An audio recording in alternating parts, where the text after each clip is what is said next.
నెల్లూరులో ప్రకృతి విలయ తాండవం. వర్షాలతో మునిగిపోతున్న నెల్లూరు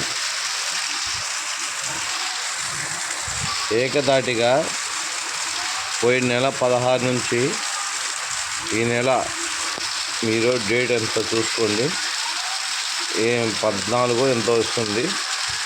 1 మంత్ కంటిన్యూషన్గా ఎలా పడిందో చూడండి.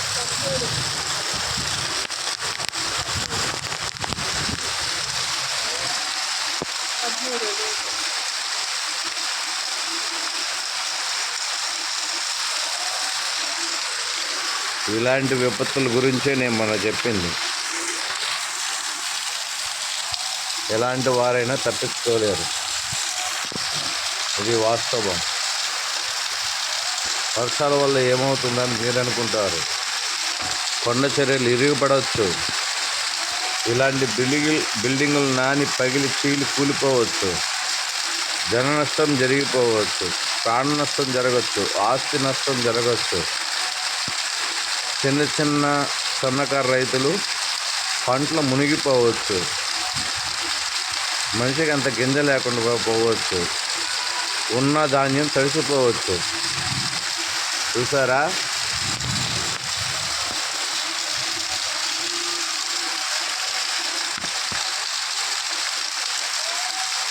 ఒక్క మనిషి బయటికి నడవలేని పరిస్థితి. వెళ్తే గంటకి 70 నుంచి 80 కిలోమీటర్ల వేగంతో గాలులు. ప్రజెంట్ అయితే ఇప్పుడు లేవు, కాసేపు అయితే మొదలవుతుంది. అవి కూడా టైం మెయింటైన్ చేస్తున్నాయండి. మీకు వినబడుతుందో లేదో నాకు తెలియదు. పైన చూస్తే చూడండి ఎంత నిర్మలంగా కనబడుతుందో ఆ చెట్టు, ఏమి కదలనట్టుగా.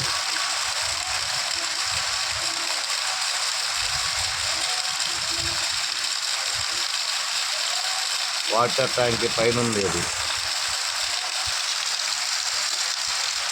చూసారుగా. ఈ ప్రకృతి విపత్తుల గురించే మొన్న ఒక ఆయన అడిగాడు, అంటే మీరు చెప్పే విధంగా కలియుగాంతం వస్తుందా అని. చూడండి, ఆ ఇంట్లో ఏవో పడిపోయినాయి వస్తువులు. రాత్రైతే భూ ప్రకంపనలు అయితే బాగా వచ్చినాయి. అంటే ఆ ఉరుముల శబ్దం వల్ల మరి మెరుపుల శబ్దం వల్ల తెలియదు. అపార్ట్మెంట్లు కూలిపోయే దశకు వచ్చినాయి. అర్థమవుతుందని అనుకుంటున్నాను జనాభాకి. అంటే మీరు చెప్తే కలయుగం వస్తుందా అన్నారు ఆయన. ఏ ఊరికంటే ఆ ఊరికి కాదండి, అన్ని ఊర్లు కలిపి ఏకం చేస్తుంది. ఇది జస్ట్ ఒక 5 minutes ముందు స్టార్ట్ అయిన వాన ఇది. చూడండి, పైన మెరుపులు ఉరుములు కిందకి ఆరెంజ్ రంగులో కొడుతున్నాయి.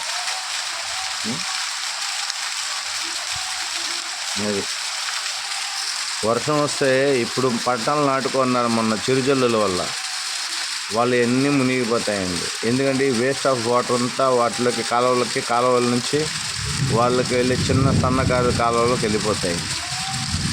చూడండి సౌండ్.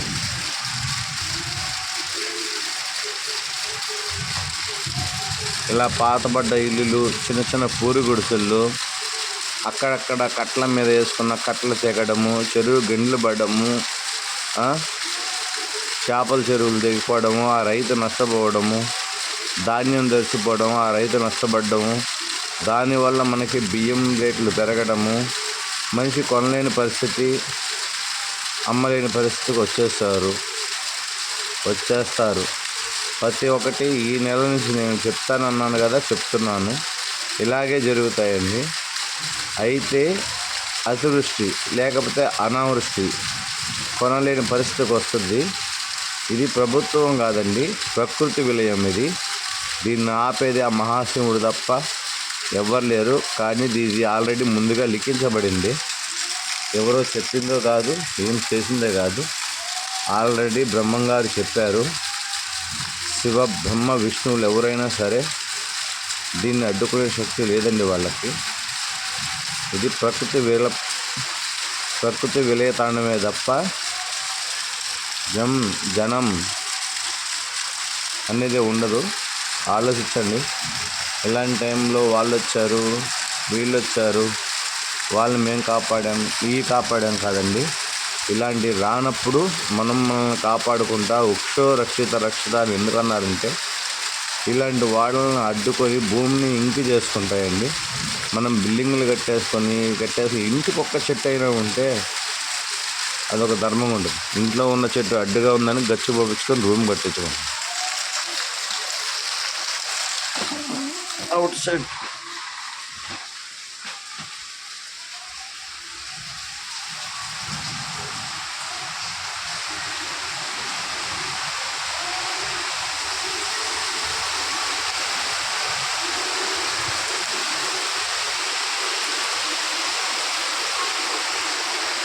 చూసారుగా, గంటకి 80 నుంచి 90 స్పీడ్లో ఆ చినుక అనేది పడుతుంది. అది తగిలితే నిన్న ఆ బొగ్గ వాసన వల్ల మాట సరిగా రావట్లేదు. నిన్న పిల్లల్ని స్కూల్కి వదిలిపెడదామని ఇలాంటి వాళ్ళలోనే వెళ్ళాను. ఆ ఎదురు తగిలిన చినుకులకి ముఖంతో కూడా వాసన నాకు. అందుకే లైవ్ ఇది పెట్టలేదు. ఈ వీడియో ఇలాగే తీస్తున్నాను. చూడండి ఒక్కొక్క చినుకు ఎంతలా ఉంది.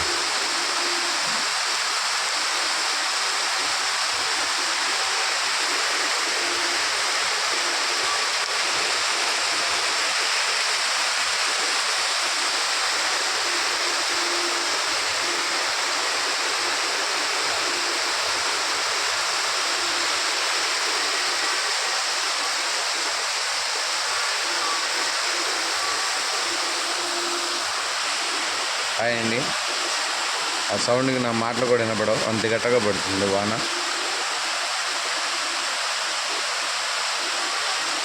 గమనించండి, ఒక 5 నిమిషాలు ఆలోచించండి. నేను చెప్పింది ఖచ్చితంగా జరుగుతుంది. మొన్న ఒక ఆయన కామెంట్లు అడిగాడు, అయితే యుగాంతం వస్తుందా అని. యుగాంతం రావాల్సిన అవసరం లేదండి. మనం తెచ్చుకోవాలనుకుంటే మన కర్మఫలాలు మనం వెంటాడితే చాలు. సరేనా? బాయ్ అండి.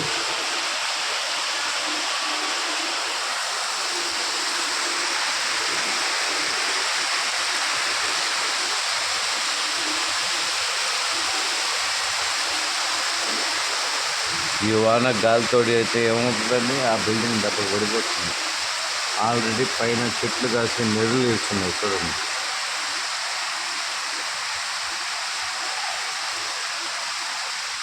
అవన్నీ పగులున్నాయి, పడిపోయే తీసుకొచ్చినాయి.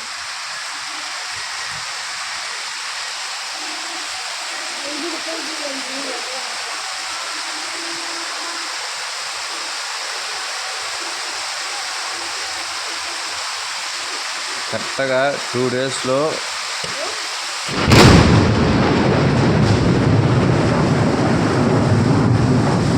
రికార్డులో క్యాప్చర్ అయిందనుకుంటున్నాను. నిన్న ఇదే పరిస్థితి. ఇక్కడే మా పక్కన ఎక్కడో పడింది పిడుగు. విన్నారు మీరే. దీంట్లో కూడా క్యాప్చర్ అయింది, వీడియోలో కూడా చూడండి. ఓకేనా? ఇది నెల్లూరు పరిస్థితి. ఒక్కొక్క ఊరు పోవాల్సిందే, నేను చెప్పింది జరగాల్సిందే. ఇది తథ్యం.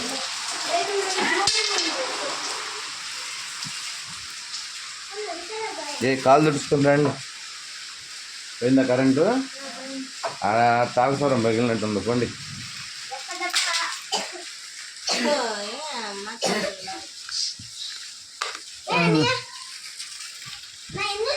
అక్కడ పిడుగు పడింది, ట్రాన్స్ఫారం ఎగిరినట్టుంది.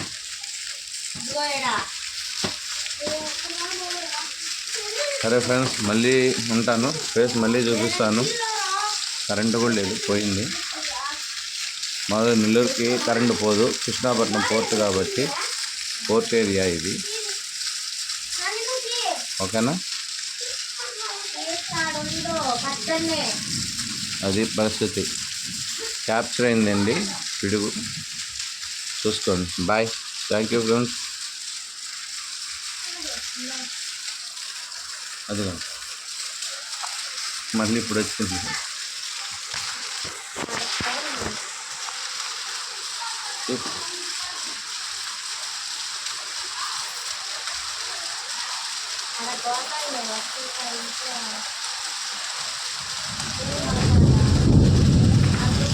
చూడండి, అలా అన్నప్పుడే భూకంపనలు వచ్చినాయండి.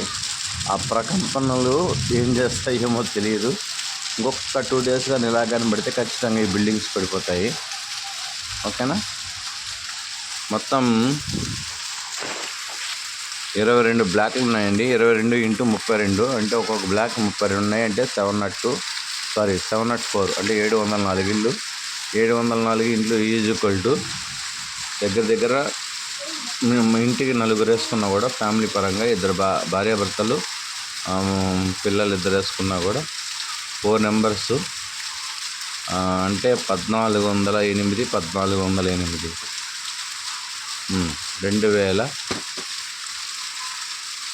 2808 మంది తక్కువలో తక్కువ చనిపోయే అవకాశం ఉందండి. ఓకేనా? బాయ్ అండి. ఇది నేను సోమలా కాదండి, విజయలా చెప్పాను. మీరు ఇంకే విధంగా అనుకోకండి. ఓకేనా? రమేష్, నేను స్వామిలా కాదండి, విజయలా చెప్తున్నాను. ప్రకృతి విపత్తులు స్టార్ట్ అయినాయి, మీకు తెలియకుండానే మీరు దాన్ని జాగ్రత్తం చేస్తున్నారు. అది చూసారా? మళ్ళీ ఇంకో సౌండ్ వస్తుంది.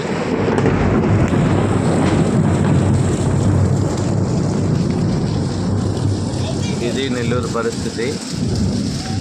మీరు జాగ్రత్తగా ఉంటారని, మీకు ఎటువంటి హాని కలగకూడదని భగవంతుని ప్రార్థిస్తున్నాను. ఓకే అండి, బాయ్, ఉంటాను.